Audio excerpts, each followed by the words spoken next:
There is water all around you right now. Not in a pipe, not in a bottle, not in a cloud you can see. Just floating there, invisible. In the air, you're breathing at this exact second. And here's the part that's going to bother you for the rest of the day. People figured out how to pull that water out of thin air thousands of years ago. Not with machines, not with electricity, with rocks, with trees, with stone walls arranged at specific angles on a hillside. They fed entire cities with it. And then we forgot. Not because the technology stopped working. It still works. Scientists proved that again just last year. We forgot because a tap showed up in our kitchens and we stopped asking questions. That decision, that moment of comfort, is what this video is about. Because the tap is not as permanent as you think it is. My name doesn't matter. What matters is this. There are places on Earth right now where it has not rained in years. Literal years. And people there are drinking clean water every single day pulled straight from the air around them using technology that costs almost nothing to build. That technology is not new. It is not experimental. It is not some startup's pitch deck. It is ancient. It is proven. And the fact that you've never heard of it in any history class, in any science lesson, in any news segment, that tells you something important about the world we live in. So let's go back, way back, and figure out what we actually lost. Water is the one thing every human being on the planet needs every single day to stay alive. Not food, not shelter.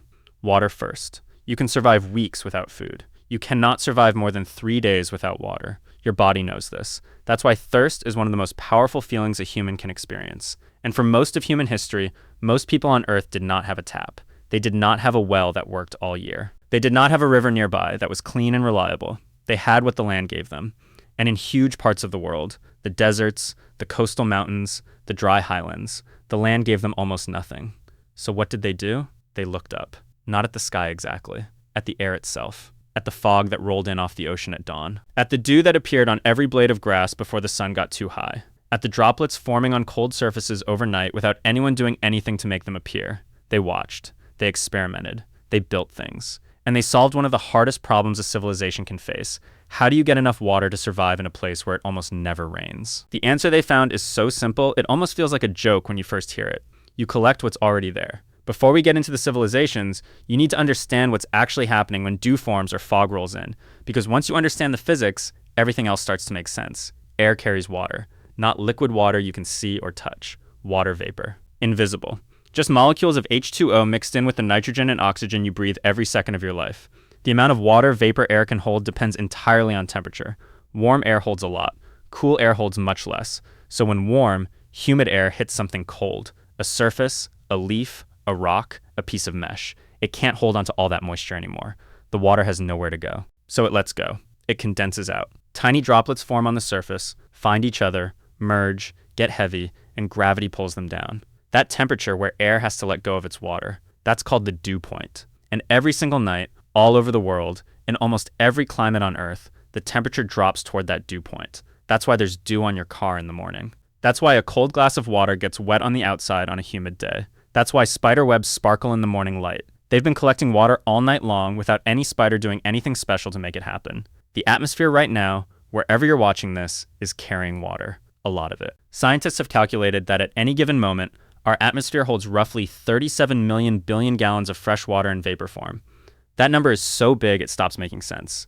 To put it another way, there is more fresh water floating invisibly in the air above our heads right now than flows through every river on Earth combined. All of it is collectible. Every drop. The only thing you need is a surface cold enough and large enough for the air to let go of it. Ancient people figured this out by watching nature do it every single morning. Let's start in South America, because the story there goes back further than most people realize, and it starts with something almost embarrassingly simple. The Inca Empire stretched across some of the driest land on the planet.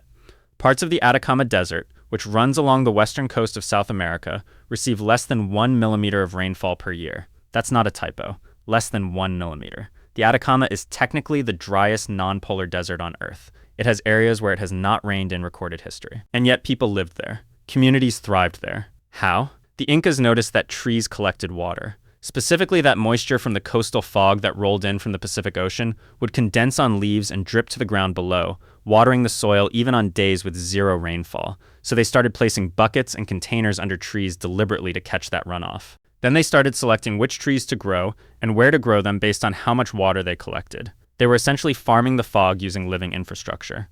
The coastal fog they worked with even has a name that has survived to this day. In Chile, it is called the Comanchica. And the ancient people who followed it from the coast up into the highlands in search of vegetation were called the Comanchangos, the men of the Camanchaca. They followed the fog the way other civilizations followed rivers, because for them, fog was the water source. That understanding. That fog is not just weather, but a resource, is one of the most underrated pieces of knowledge in human history. Now move east, to the Middle East, to a desert called the Negev, which sits in what is now Israel and Jordan. Around 2,400 years ago, a group called the Nabateans built one of the most impressive civilizations the ancient world has ever produced. They built cities in the middle of one of the harshest environments on the planet. They ran trade routes across thousands of miles of desert. They produced art, architecture, and infrastructure that still survives today. Their most famous city was Petra. You've probably seen pictures. The rose-red buildings carved directly into cliff faces. It looks like something from a movie, and in fact, it has been in several. Here's the thing about Petra that most people never think about when they see those pictures. There is no river anywhere near it. The average rainfall in the region is somewhere around 100 millimeters per year, and it doesn't fall evenly. It comes in bursts, floods almost, and then nothing for months. So how did thousands of people live there? The Nabateans became masters of water engineering so sophisticated that researchers today are still figuring out everything they built. They carved channels into cliff faces to redirect every drop of rainfall towards cisterns carved into bedrock. They built terraces on hillsides to slow runoff and let it soak into the soil. They designed dams in wadis, dry riverbeds, to capture flash floods before the water vanished into sand. But perhaps the most remarkable thing they did was what archaeologists have found on the hill slopes all around the Negev, low circular walls built around individual trees and plants, not walls for protection. Walls specifically angled and shaped to channel nighttime dew and condensation toward the root systems below. They were collecting atmospheric water to irrigate agriculture in a desert, with stone walls, with no moving parts, with no power source except gravity and the physics of cold surfaces. Stone mounds and water channels from Nabatean times, dating back to the 4th century before the Common Era, have been found across large areas of the Negev and in other parts of the Middle East and North Africa. Ancient farmers were so precise about this that studies have shown they selectively removed only surface stones from hill slopes, leaving embedded stones untouched because they understood that this specific action increased water runoff into their collection systems by almost 250%. 250% more water from moving rocks. That's not primitive. That's engineering. This is the story that hits different from all the others because it involves a single tree. And the fact that this story is not told in every school on the planet is something I genuinely cannot explain.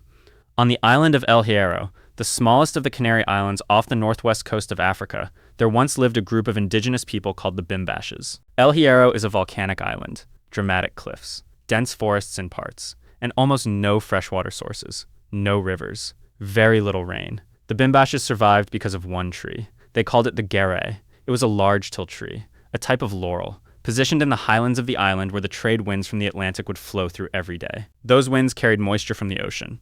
When that moist air hit the Garoé's leaves, the moisture condensed and dripped from the branches into natural basins at the roots below. Constantly. Day after day, year after year. The tree collected enough water for the entire population of El Hierro and their livestock. Not a supplement, not a backup. The primary water source for an island. The Bimbashes considered the tree sacred. They had rituals around the water collection. Young men were sent to collect from it as part of becoming adults. The tree was considered a gift from their gods because functionally it was inexplicable to them. It produced water from air in a place where water should not exist. When the Spanish arrived and began their conquest of the Canary Islands in the early 1400s, they heard rumors of the Garoé and understood immediately what it represented, the source of resistance. Control the water, control the people. They searched for it. The Bimbashes, according to historical accounts, never told them where it was. The original Garoé was destroyed by a storm in the 17th century. A symbolic replacement stands in its place today. You can visit it. You pay €2.50 to walk up to a fenced-off lime tree that is not the original. But before that tree was destroyed, farmers on El Hierro had already started replicating what it did artificially. They built circular and horseshoe-shaped stone structures in the high-altitude foggy areas of the island, called aljibes de niebla, which roughly translates to fog cisterns, that functioned on the same principle as the Garoé's leaves. Moist air flows in, hits the cool stone. Condensation forms. Water drips down and collects at the base. They scaled the physics of a tree into architecture. And it worked for generations. Now we go to the Crimean Peninsula, to a story that begins as ancient history, detours through one engineer's obsession, and ends in a debate that archaeologists still haven't fully settled. In the year 1900, a Russian forester and engineer named Friedrich Siebold was working near the ruins of the ancient Byzantine city of Theodosia, today the city of Feodosia in what is now Ukraine, and he found something strange. 13 enormous piles of stones, each one covering more than 900 square meters of ground, each one about 10 meters tall, arranged in a pattern around the ancient city site. And running through and around these stone piles, the fragments of terracotta pipes, 3-inch diameter pipes that appeared to lead toward where the city's fountains and wells would have been. Siebold looked at this and connected the dots the way an engineer would. The stone piles were dew condensers. At night, the stones would cool faster than the air around them.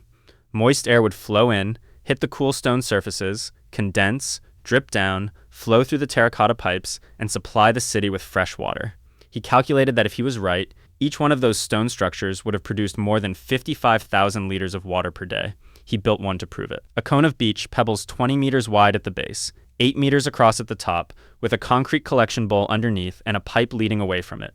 He started it in 1912. It produced up to 360 liters of water per day. Not the 55,000 he'd calculated for the ancient originals, but real, measurable water pulled from nothing but air and cold stone. The experiment ran for 3 years before the base developed leaks and the project ended. Siebold never published his results formally. He died. His condenser sat abandoned. Then in 1993, French physicists came to investigate, and they found something Siebold hadn't been right about. The enormous stone piles weren't dew condensers after all. They were ancient burial mounds. The terracotta pipes were medieval and unconnected to the mounds, so the original story was wrong. But here's what makes this more interesting, not less. Siebold's condenser worked. He built something based on a misidentification of ancient structures, and it produced fresh water from air for 3 years. He was wrong about the history, but right about the physics. And his experiment inspired a chain of engineers and inventors across the 20th century who kept developing the idea. Sometimes the myth points to the truth, even when the details are wrong. Here's the question that should be bothering you by now. If all of this worked, if civilizations were doing it for thousands of years across multiple continents, why did we stop? The honest answer is the most frustrating kind of answer. We didn't stop because someone took it from us. We didn't stop because it failed. We stopped because something more convenient showed up. Municipal water systems, indoor plumbing, taps. When you can turn a handle in your kitchen and clean water comes out, you stop thinking about where water actually comes from. You stop needing to think about it. And the knowledge that doesn't need to be used tends to fade. It doesn't get passed down. It doesn't get taught. It gathers dust on a shelf. This happened fast. Within a couple of generations of indoor plumbing becoming widespread in the 20th century, the practical knowledge of atmospheric water collection essentially vanished from everyday life. It stayed alive in academic papers, in remote communities that never got access to municipal systems, and in the stories of places like El Hierro and the Atacama. But it left the mainstream completely. And here's why that matters right now, in this specific moment in history. The tap is not guaranteed. Water scarcity is accelerating globally. The UN estimates that by 2025, which has already passed, more than half the world's population would face water stress at some point each year. Municipal water infrastructure in many parts of the United States, Europe, and across the developing world is aging, underfunded, and vulnerable. Droughts are lasting longer. Aquifers that took thousands of years to fill are being drained in decades. We gave up a technology that costs almost nothing to build and produces clean water indefinitely from a source that will never run dry, the atmosphere itself. And we replaced it with infrastructure that requires constant maintenance, significant energy, and functional governments to run. That trade made sense for 100 years. It is starting to look less smart. The good news is that the knowledge never fully disappeared. It just moved to the edges. And right now, it's coming back fast. In Chile's Atacama Desert, 200-meter fog-catching towers are generating between 10,000 and 50,000 liters of water every single day, supplying farming communities that were previously running out of river water. No pumps, no treatment chemicals. Just towers, mesh, gravity, and the coastal fog that rolls in off the Pacific. In the anti-Atlas Mountains of Morocco, a Moroccan NGO called Darcy Hamad built a large fog collection system that brought water to communities in a region that gets almost no rain but sits under thick fog for 6 months a year. They monitor it by text message. In 2024, a year-long study at Alto Hospicio in the Atacama, one of the driest cities on Earth, receiving less than 1 millimeter of annual rainfall, found that fog collectors could produce between 0.2 and 10 liters of water per square meter per day, depending on conditions and altitude. Scientists at MIT developed what they call the fog harp, not a mesh, but vertical parallel wires. Droplets form on the wires, slide straight down without getting trapped in knots, and collect at the bottom. Yield: up to 7 times more water than a standard mesh collector of the same size, and at the DIY level, at the $12, built on a Saturday afternoon level. People all over the world are quietly rediscovering what the Incas and the Nabateans and the Bimbashes already knew. You don't need a machine. You don't need electricity. You don't need anyone's permission. You need a surface. You need the right angle. And you need to trust that physics doesn't care whether you're ancient or modern. 3,000 years ago, people with no internet, no engineering degrees, no power tools, And no municipal water systems figured out how to feed entire cities with water pulled from air. They watched how leaves collected dew. They watched how stones grew cold at night and attracted moisture. They watched how certain trees seemed to produce water from nothing. And then they built things. Simple, passive, zero-maintenance things that worked every night while they slept. We inherited a world with taps and forgot why that mattered. I'm not saying the tap is going away tomorrow. I'm not saying you need to panic. I'm saying that the gap between the tap works and the tap doesn't work is smaller than most people are comfortable admitting. And the knowledge of how to close that gap on your own, for almost nothing, has been sitting in human history this whole time. The Nabateans built Petra in a desert with no river. The Bimbashes fed an entire island from a single tree. Zebold built a stone pile that dripped water in the Crimean hills for 3 years, based on a theory that turned out to be wrong about the details, but right about the physics. All of them knew something we forgot. Now you know it too. If this made you think, subscribe. There's a lot more where this came from.